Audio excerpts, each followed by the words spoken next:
இடம்பொருள் நேயர்களுக்கு வணக்கம். ஸோ இப்போ பார்த்தீங்க அப்படின்னா பாக்யலட்சுமி சீரியலில் அபாடா அப்படிங்கிற மாதிரி ஈஸ்வரியும் கோபியும் ராதிகாவும் 3 பேரும் பாக்கியாவோட வீட்டை விட்டு வந்தது நமக்கு ஒரே திருப்தியான ஒரு விஷயமா இருக்குது. ஆனால் இதுக்கப்புறம் தான் பல திருப்பங்கள்லாம் நடக்க போகுதுங்கிறது நமக்கு தெளிவாக தெரியுது. ஏன் அப்படின்னா இப்போ கோபி உச்சக்கட்ட காயப்பட்ட ஒரு மிருகம் மாதிரி இருக்கார்.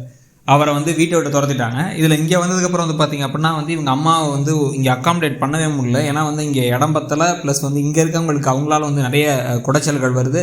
எதையும் அட்ஜஸ்ட் பண்ணிக்கிற பழக்கம், இல்லை கொஞ்சமாச்சு மற்றவங்களுடைய நலனை பற்றியும் யோசிக்கிற புரிஞ்சுக்கிற பழக்கம் தன்னோட தாய்க்கு கிடையாதுங்கிறது நல்லாவே தெரியும் கோபிக்கு. ஏன்னா இவரே அந்த மாதிரி ஒரு கேரக்டர் தான். அதனால் இப்போ பார்த்தீங்க அப்படின்னா இப்போ என்ன பண்ணுறதுன்னு தெரியாமல் தர்ம சங்கடமான ஒரு சுச்சுவேஷனில் சிக்கிக்கிட்டேன்.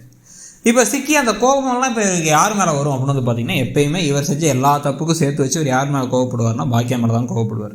எல்லாம் அந்த பாக்கியாவால் அவள் தான் நம்ம பசங்களை தூண்டி விட்டு நம்மளை வெளில போக வச்சிட்டா அப்படின்னு யோசிச்சுட்டு இருப்பார். இதில் வேறு புதுசாக அப்பா வேற போகிறார். இப்போ இந்த சமயத்தில் பார்த்தீங்கன்னா பாக்கியா பழனிசாமியோட பழகிட்டு இருக்கிறது அவங்க ஒரு ஃப்ரெண்ட்லியாக தான் அவங்க பழகிறாங்க. ஆனால் அவருக்கு இவங்க மேலே ஒரு காதல் வந்துருச்சு, அவரோட குடும்பத்துக்கே காதல் வந்துருச்சு.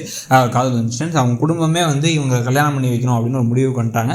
இது இல்லாமல் இந்த பக்கம் எழில் செல்வி எல்லாரும் அது கொஞ்சம் லைட்டாக ஃபாராக வேறு இருக்காங்க. இந்த விஷயம் வெளில வந்துச்சு அப்படின்னா இவ்வளோ நாள் தேக்கி வச்சு இந்த கோபத்தையும் சேர்த்து வச்சு கோபி என்ன பண்ணுவார் அப்படின்னா அவள் ஏதோ நல்லவ வல்லவன், நீங்கள் பார்த்தீங்களா அவங்க அம்மாவை எப்படிப்பட்டவளாக இருக்கான்ட்டு, நான் போனதுக்கு ஏன் அவள் கவலையே படலை, உடனே டிவோர்ஸ் கொடுத்தா அப்படின்னா அவளுக்கு அப்போருந்து இவனை பிடிச்சிருந்துருக்கு, இன்னொருத்தன் கூட பழகிட்டு இருக்கா, இன்னொரு அப்பா வரதை பற்றி நீங்கள் என்ன நினைக்கிறீங்க அப்படி இப்படின்ட்டு என்னென்னவோ தூண்டி விட்டு அவங்க எல்லாத்தையும் கொந்தளிக்க வச்சு பாக்கியாவுக்கு எதிராக மாற்றுறதுக்கான வாய்ப்பு இருக்குது. பாக்கியாவுக்கு ஒரு கட்டத்துக்கு மேலே பழனிசாமியை பிடிச்சிருந்தா கூட இவர் பேசுகிற பேச்சுக்கும் நடக்கிற விஷயத்துக்கும் அவங்க வேணாம் நான் கல்யாணமே வேணான்னு சொல்கிறதுக்கும் வாய்ப்புகள் இருக்க அளவுக்கு தான் கொண்டு போக போகிறார். ஆனால் அது எப்படி போக போகுதுன்னு பார்க்குறதுக்கு முன்னாடி இப்போ பார்த்தீங்க அப்படின்னா ஈஸ்வரி நாளைக்கெலாம் பார்த்தா காஃபி போட்டு தரலங்கிறது குடைச்சல் கொடுக்க போகிறாங்க. அப்படியே வேணுன்னா மயங்கி அப்படியே விழுந்த மாதிரிலாம் நாடகத்தை போட்டு நடித்து அப்படியே எல்லாரும் முன்னாடியும் இப்போ அவங்களுக்குலாம் தெரியுது வேறு. இந்த பக்கம் யார் யாருன்னா ராதிகாவுக்கும் ராதிகாவுடைய அம்மா கமலாவுக்கும் நல்லாவே தெரியுது இந்த அம்மா நடிக்கிறாங்க, வேணும்னே தனக்கு எல்லா விஷயமும் நடக்கணும்னு நினைக்கிறாங்க. ப்ளஸ் ஒரு தண்ணி எடுத்துறதுலேருந்து எந்த ஒரு விஷயத்துக்கும் அவங்க ஹெல்ப் பண்ணுறதுக்கு தயாராக இல்லை அப்படிங்கிறது தெரியுது.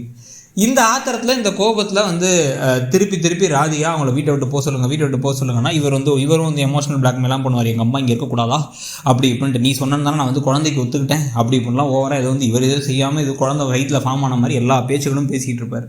ஒரு கட்டத்துக்கு மேலே எப்படி இருந்தாலும் ஈஸ்வரி அந்த வீட்டை விட்டு கிளம்பி தான் தீரணும். ரொம்ப நாளைக்கு இது தாக்கு பிடிக்காது. அப்போ வேறு வழியே இல்லாமல் கோபியை தயவு செஞ்சு நீங்களே போயிடுங்கம்மா அப்படின்னு சொல்ல போகிறாருன்னு நினைக்கிறேன். ஆனால் அப்போ அப்படியே ஈஸ்வரி கொந்தளிச்சு அழுதுகிட்டே கிளம்பிங்க வர போகிறாங்க.